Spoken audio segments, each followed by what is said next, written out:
სანამომი დაიწყებოდა წინა დღეებში გემახსოვრებაში ჯაველინების დამატებით პარტიები, NLO-ს ტიპის სისტემის დამატებით პარტიები ბრიტანეთიდან ჩადიოდა და პრაქტიკულად სახმელეთო კომპონენტში პირველ ეტაპზე ტაქტიკურ სივრცით რო შემოვიფარგლოთ, ხო, რუსული ჯავშნის შეჩერება, ანუ ტანკები, ქვედა საბრძოლო მანქანები, ჯავშან ტრანსპორტიორები, განაპირობა სულად აი ამ დიდი რაოდენობით ტანკსაწინააღმდეგო სისტემების მიწოდებამ და ასევე განაპირობა რამ კიდე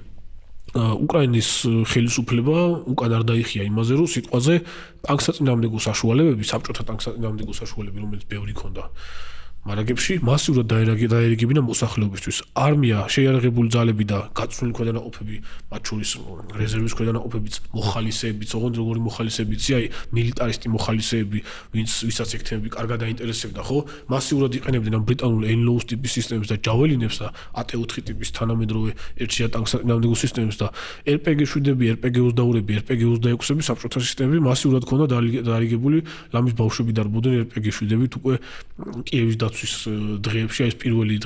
კვირები რო იყო, ანუ ჯავშან საწინააღმდეგო საშუალებების მასიურმა დაყვანამ მოსახლეობამდე, შეიარაღებულ მოსახლეობამდე